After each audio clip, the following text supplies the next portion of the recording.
તો એક કાંટો તો બધાના પગમાં લાગેલો છે. કોઈને એમ રાજી થવા જેવું નથી કે આ દુનિયામાં સંપૂર્ણ સુખી હજી લગી કોઈ થયું નથી અને હજી લગી કોઈ થવાનું નથી.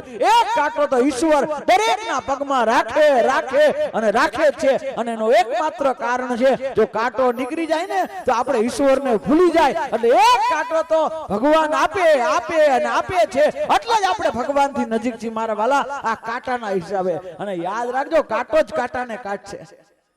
કાંટાને કાઢવા માટે કાંટો જ જોઈએ, નકર કાંટો નીકળવાનો નથી. એક કાંટો બધાયના પગમાં છે અને જેને જે મળ્યું જોતું જ નથી.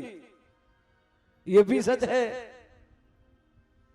આની પહેલા જ કથામાં મેં કીધું, કહેવાય ગયું માણાને સુખી થવું જ નથી, વ્યક્તિઓને સુખી થવું જ નથી. આ જગતમાં બધાયને સુખી દેખાવું છે.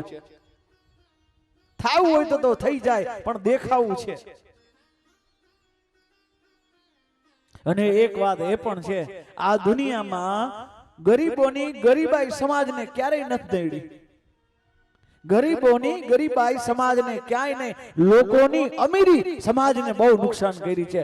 લોકોની અમીરી, આટલી ગરમી થઈ એનું કારણ કે આપણે અમીર થયા અને એસી કર્યા અને બારે ગરમી હવા ફેંકે રાખે અને એના હિસાબે તો ગ્લોબલ વોર્મિંગ થાય.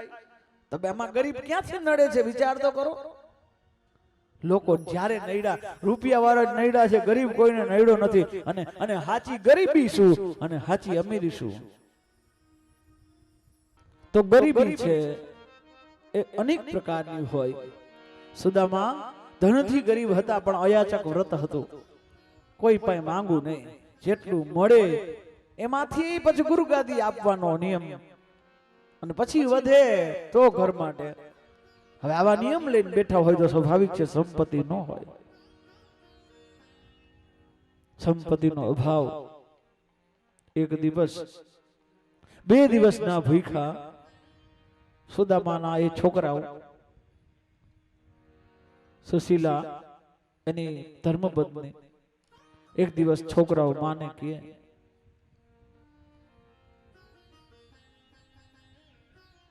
માં ભૂખ લાગી, ભોજન દે માં, ભૂખ લાગી.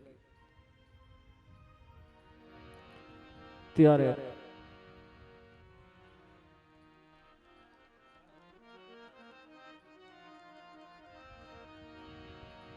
ઘરમાં જોયું તો કાંઈ નહીં, કશું જ નહીં.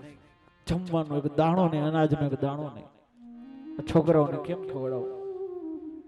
સુશીલાએ છોકરાઓને કીધું, જો હાલો તમારા માટે આજ ગરમા ગરમ રસોઈ બનાવો. છોકરાઓ રાજી થઈ ગયા. 2 દિવસથી કઈ ખાધું નથી. અને પછી છોકરાઓને રસોડામાં સામે બેહાડ્યા.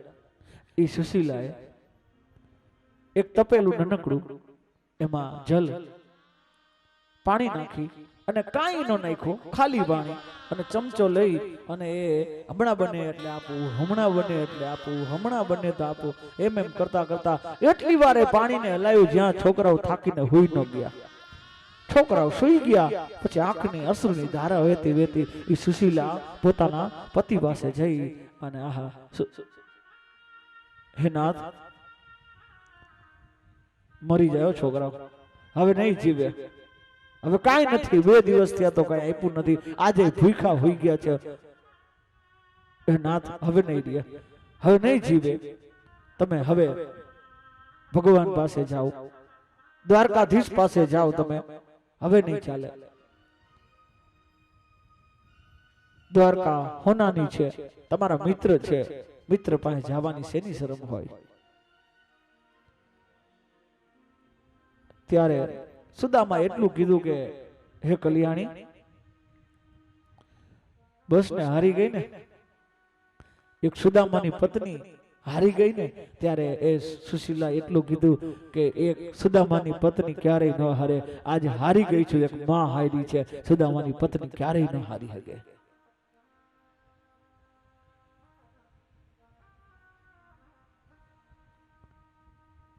અરે હું તમને ક્યાં કહું છું કે તમે દ્વારકાધીશ પાસે માંગવા જાઓ, તમે દ્વારકાધીશને મળવા તો જઈ શકો ને.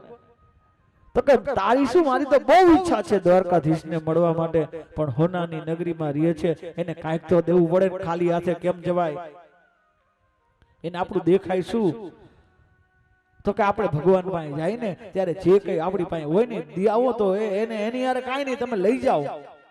તો કે આપણા ઘરે છે શું કે લઈ જવા જેવું? અનાજનો દાણો નથી. શું જાય ખાલી હાથે જઈશ તો કેવું લાગશે? અરે એ દ્વારકાધીશના છોકરાઓ મને એમ કહેશે કાકા આવ્યા તે દી એને શું આપીશ? એના હાથમાં શું આપું? સુશીલા કે ચિંતા ન કરો.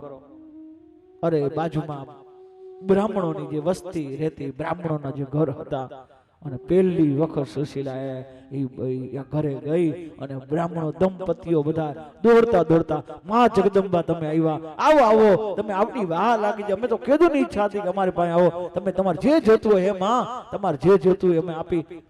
સુશીલાએ કીધું જાજુ નથી જોતું, પણ મને થોડુંક અનાજ આપો.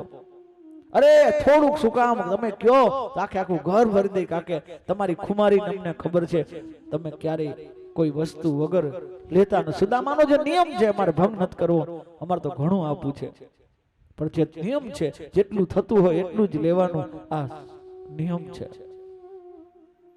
આજ પહેલી વખત સુશીલા એ બ્રાહ્મણોના ઘરે ગઈ અને એ કલ્યાણી આવીને જે જગદંબા આવીને એમ જેમ વધાવી છે માને, આહા સરસ મજાની આ બધા ગોરાણીઓ જે કઈ ભૂદેવ પત્ની હતા એ જલ્દી અનાજ લઈને બોલો કેટલું જોઈએ.